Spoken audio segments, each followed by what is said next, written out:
शिव बाबा याद है ना। ओम शांति। 15 मार्च 2024 के ईश्वरीय महावाक्य। पहले सुनते हैं मुरली के मुख्य पॉइंट्स। बाबा ने कहा, मीठे बच्चे, याद की यात्रा को कभी भूलना नहीं है। रोज सुबह सुबह वाणी से परे निर्वाण धाम जाने की प्रैक्टिस करनी है, तभी तुम पावन बनेंगे। पावन बनने बगैर आत्मा उड़ नहीं सकती। इस समय बाप ज्ञान रत्नों से तुम्हारी झोली भर रहे हैं। जिसको जितना चाहिए सो भरे। चाहे तो ऊंच से ऊंच डबल सिरताज बनो, चाहे फिर गरीब प्रजा व दास दासी। यह तो तुम्हारे पुरुषार्थ पर मदार है। इस ज्ञान से ही तुम आस्तिक बनते हो। फिर 21 जन्मों का वर्षा मिल जाता है तो ज्ञान की दरकार नहीं रहती। तो इस पुरुषोत्तम संगम युग पर ही इस ज्ञान को धारण कर स्वर्ग का मालिक बनना है। जितना जो पढ़ेंगे उतना उच्च पद पाएंगे। फिर बाबा ने कहा, तुम ही सच्ची सच्ची पार्वतियां हो। अमरनाथ बाप जिनको अमर कथा सुनाकर अमर लोक भेज देते हैं। यह बात तुम्हें सबको समझानी है कि एक बाप को याद करो, औरों से ममत्व मिटा दो तो तुम्हारे विकर्म विनाश हो जाएंगे। फिर तुमको कभी काल नहीं खाएगा, बीमार भी नहीं होंगे, आयु भी बड़ी होगी। इन ज्ञान की बातों को अच्छी रीति समझ तुम्हें औरों का भी कल्याण करना है। जैसे बाप कल्याणकारी है, ऐसे बच्चों को भी बनना चाहिए। ऐसा भी ना हो कि औरों को दलदल से निकालते खुद ही फंस जाओ। इसलिए बाप कहते हैं, बच्चे खबरदार रहना। अगर बाप का बनकर अपवित्र बने तो की कमाई चट कर लेंगे। लास्ट में बाबा ने कहा, भले कितने भी तूफान आए, तुमको हिलना नहीं है। कर्मेंद्रियों से कोई विकर्म नहीं होना चाहिए। अब सुनते हैं महावाक्यों को विस्तार से। बाबा ने कहा, मीठे बच्चे, ज्ञान सागर बाप तुम्हें रत्नों की थालियां भर भर कर देते हैं। जितना चाहे अपनी झोली भरो, सब फिक्रातों से फारिग हो जाओ। प्रश्न, ज्ञान मार्ग की कौन सी बात भक्ति मार्ग में भी पसंद करते हैं? उत्तर, स्वच्छता। ज्ञान मार्ग में तुम बच्चे स्वच्छ बनते हो। बाप तुम्हारे मैले कपड़ों को स्वच्छ बनाने आए हैं। आत्मा जब स्वच्छ अर्थात पावन बन जाती है, तब घर में जाने के उड़ने के पंख लग जाते हैं। भक्ति में भी स्वच्छता को बहुत पसंद करते हैं। स्वच्छ बनने के लिए गंगा में जाकर स्नान करते, लेकिन पानी से आत्मा स्वच्छ नहीं बन सकती। ओम शांति। मीठे मीठे बच्चे, तुम्हें याद की यात्रा को भूलना नहीं है। सुबह को जैसे यह प्रैक्टिस करते हो, उसमें वाणी नहीं चलती है, क्योंकि वह है निर्वाण धाम में जाने की युक्ति। पावन बनने के सिवाय तुम बच्चे जा नहीं सकते, उड़ नहीं सकते। यह भी समझते हो, सतयुग जब होता है तो कितनी ढेर आत्माएं उड़कर जाती हैं। अभी तो कितनी करोड़ आत्माएं हैं। वहाँ सतयुग में जाकर कुछ लाख बचेंगे, बाकी सब उड़ जाते हैं। जरूर कोई तो आकर पंख देते हैं ना। इस याद की यात्रा से ही आत्मा पवित्र हो जाती है। इनके सिवाय और कोई उपाय है नहीं पावन होने का। पतित पावन भी एक बाप को ही कहते हैं। फिर कोई ईश्वर कहते, परमात्मा कहते व भगवान कहते हैं। है तो एक, अनेक नहीं है। बाप सबका एक है। लौकिक बाप सबका अपना अपना होता है, बाकी पारलौकिक तो सबका एक ही है। वह एक जब आते हैं तो सबको सुख देकर जाते हैं। फिर सुख में उनको याद करने की दरकार नहीं, वह भी पास्ट हो गया ना। अब बाप बैठ पास्ट प्रेजेंट फ्यूचर का राज समझाते हैं। झाड़ का पास्ट प्रेजेंट फ्यूचर बहुत इजी है। तुम जानते हो कि कैसे बीज से झाड़ होता है, फिर वृद्धि को पाते पाते आखिरीन अंत आ जाता है। उसको कहा जाता है आदि मध्य अंत। यह है वैरायटी धर्मों का झाड़, वैरायटी फीचर का झाड़। सबके फीचर अपने अपने हैं। फूलों में तुम देखेंगे जैसा जैसा झाड़ वैसे वैसे उनके फूल निकलते हैं। उन सब फूलों के फीचर्स एक रहेंगे, परंतु इस मनुष्य सृष्टि रूपी झाड़ में वैरायटी है। उसमें हर एक झाड़ की शोभा अपनी अपनी होती है। इस झाड़ में अनेक प्रकार की शोभा है। जैसे बाप समझाते हैं, श्याम सुंदर, यह देवी देवताओं के लिए है। जब वह सतो प्रधान से तमो प्रधान बनते हैं तो वही सुंदर से श्याम बनते हैं। ऐसे श्याम सुंदर और कोई धर्म में नहीं बनते हैं। उन्हों के फीचर्स भी देखो। जापानियों के फीचर्स, यूरोपियंस के फीचर्स, चीनियों के फीचर्स देखो। इंडिया वालों के फीचर्स बदली होते जाते हैं। उन्हों के लिए ही श्याम सुंदर का गायन है और कोई धर्म के लिए नहीं। यह मनुष्य सृष्टि का झाड़ है, वैरायटी धर्म है। वह सब नंबरवार कैसे आते हैं, यह नॉलेज तुम बच्चों को अभी मिलती है और कोई यह बात समझा न सके। यह कल्प है 5000 वर्ष का। इसको वृक्ष कहो या दुनिया कहो, आधा में है भक्ति, जिसको रावण राज्य कहा जाता है। 5 विकारों का राज्य चलता है। काम चिता पर चढ़कर पतित सांवरे बन जाते हैं। रावण संप्रदाय वालों की चलन और दैवी संप्रदाय वालों की चलन में रात दिन का फर्क है। मनुष्य उन्हों की महिमा गाते हैं।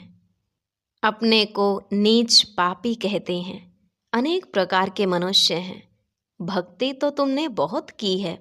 पुनर्जन्म लेते लेते भक्ति करते आए हो। पहले होती है अव्यभिचारी भक्ति। एक की भक्ति पहले पहले शुरू करते हैं, फिर व्यभिचारी हो जाती है। अंत में फिर बिल्कुल ही व्यभिचारी बन जाते हैं। तब बाप आकर अव्यभिचारी ज्ञान देते हैं, जिस ज्ञान से सद्गति होती है। इसका जब तक पता नहीं है तो भक्ति के ही घमंड में रहते हैं। यह पता नहीं है कि ज्ञान का सागर एक ही परमात्मा है। भक्ति में कितने वेद शास्त्र याद कर जबानी भी सुनाते हैं। यह सब है भक्ति का विस्तार, भक्ति की शोभा है। बाप कहते हैं, यह मृग तृष्णा समान शोभा है। वो रेत पानी जैसी दूर से ऐसी चमकती है जैसे चांदी।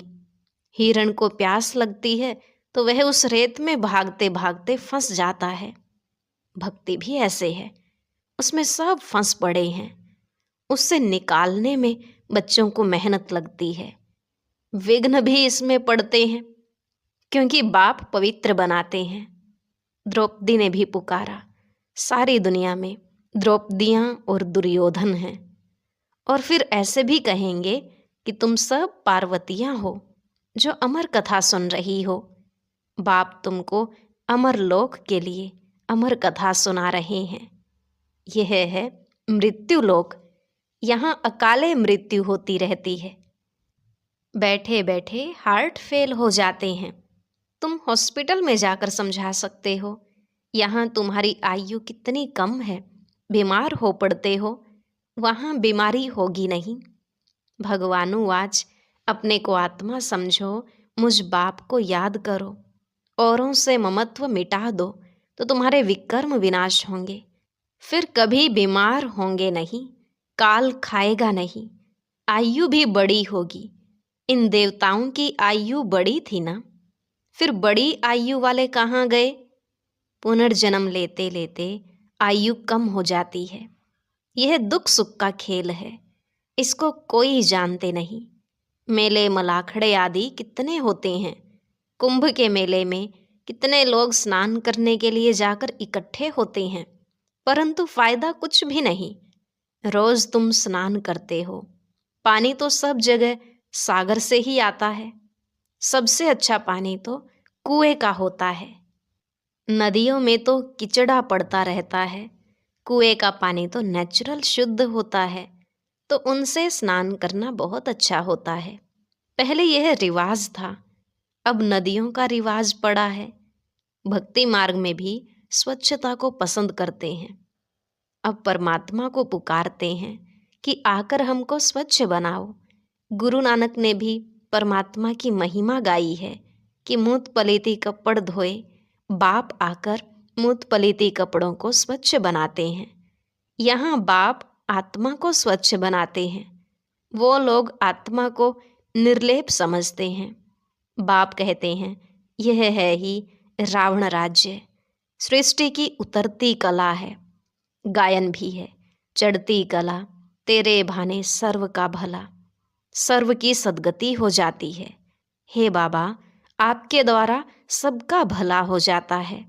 सतयुग में सबका भला होता है, वहाँ सब शांति में है, एक ही राज्य है उस समय, और सब शांति धाम में रहते हैं। अब यह लोग माथा मारते हैं कि विश्व में शांति हो।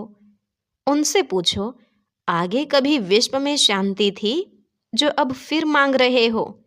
वो फिर कह देते हैं अभी कलयुग में 40,000 वर्ष और पड़े हैं, मनुष्य घोर अंधियारे में है। कहाँ 5,000 वर्ष का सारा कल्प, कहाँ एक कलयुग के ही 40,000 वर्ष बचे हुए बताते हैं। अनेक मतें हैं। बाप आकर सच बताते हैं कि जन्म भी 84 ही हैं। लाखों वर्ष हों फिर तो मनुष्य जानवर आदि भी बन सकते हैं, परंतु कायदा ही नहीं है। 84 जन्म मनुष्य का ही लेते हैं, उसका हिसाब किताब भी बाप बतलाते हैं। यह नॉलेज तुम बच्चों को धारण करनी है। ऋषि मुनि तो नेति नेति करके गए हैं, अर्थात हम नहीं जानते हैं तो नास्तिक ठहरे। जरूर कोई आस्तिक होंगे। आस्तिक हैं देवताएं, नास्तिक हैं रावण राज्य में। ज्ञान से तुम आस्तिक बनते हो, फिर 21 जन्मों का वर्षा मिल जाता है, फिर ज्ञान की दरकार नहीं रहती है। अब पुरुषोत्तम संगम युग है, जबकि हम उत्तम ते उत्तम पुरुष स्वर्ग के मालिक बन रहे हैं। इसमें जितना जो पढ़ेंगे उतना उच्च पद पाएंगे।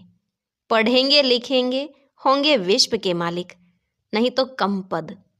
परंतु वह राजाई है सुख की, यहाँ है दुख की। आस्तिक बने हैं तो सुख की राजाई करते हैं, फिर रावण आने से नास्तिक बनते हैं तो दुख होता है।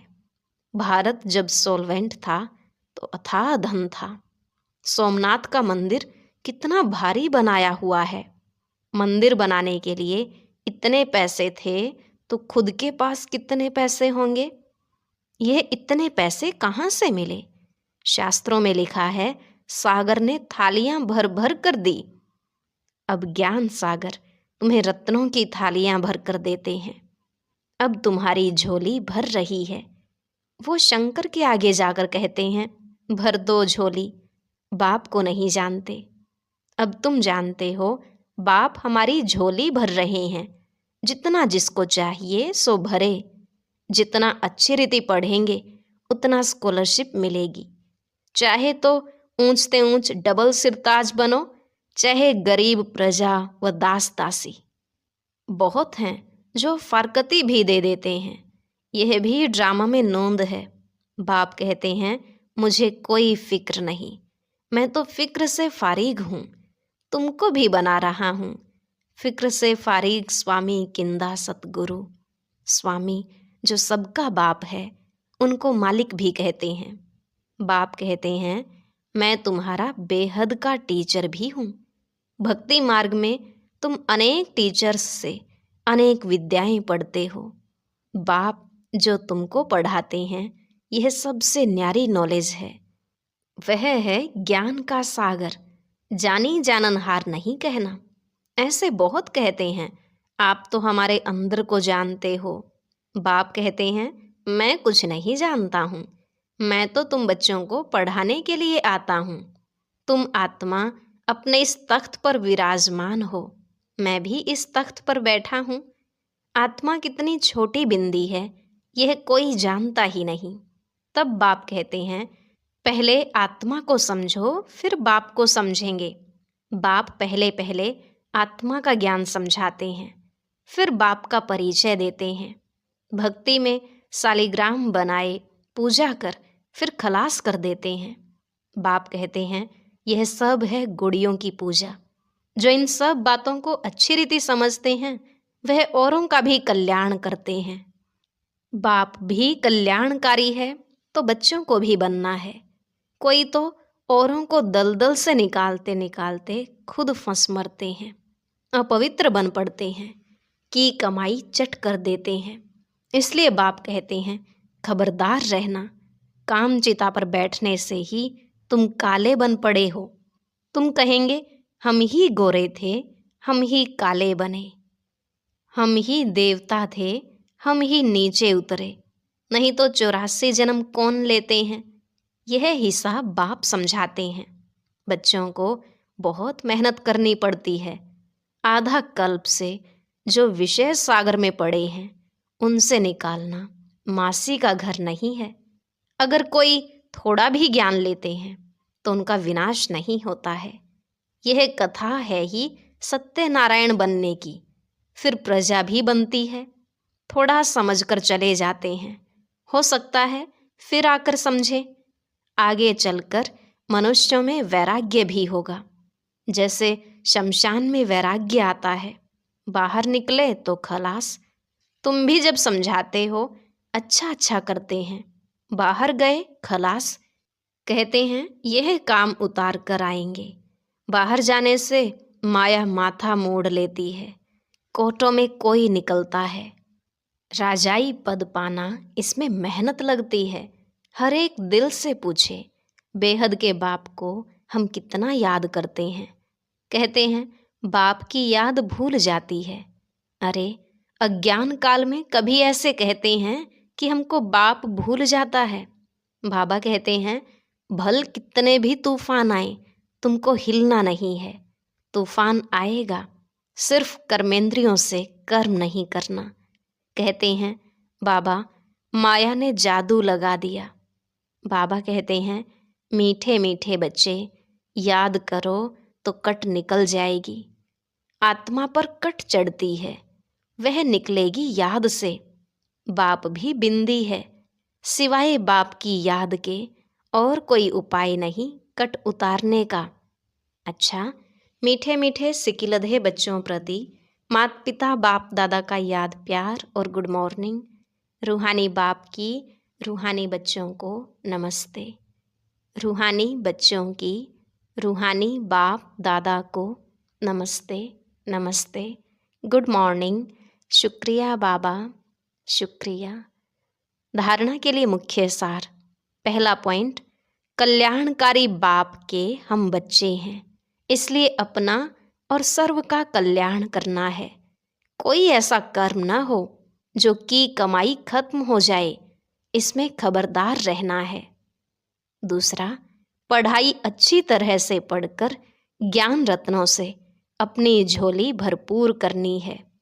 स्कॉलरशिप लेने का पुरुषार्थ करना है। बाप समान फिक्र से फारिग निश्चिंत रहना है। आज का वरदान, महसूसता शक्ति द्वारा पुराने स्वभाव संस्कार से न्यारा बनने वाले माया जीत भव। महसूसता शक्ति द्वारा पुराने स्वभाव संस्कार से न्यारा बनने वाले माया जीत भव। बाबा ने कहा इस पुरानी देह के स्वभाव और संस्कार बहुत कड़े हैं, जो माया जीत बनने में बड़ा विघ्न रूप बनते हैं। स्वभाव संस्कार रूपी सांप खत्म भी हो जाता है, लेकिन लकीर रह जाती है, जो समय आने पर बार बार धोखा दे देती है। कई बार माया के इतना वशीभूत हो जाते, जो रोंग को रोंग भी नहीं समझते, परवश हो जाते हैं। इसलिए चेक करो और महसूसता शक्ति द्वारा पुराने छिपे हुए स्वभाव संस्कार से न्यारे बनो, तब माया जीत बनेंगे। स्लोगन, मेरेपन के अनेक रिश्तों को समाप्त करना ही फरिश्ता बनना है।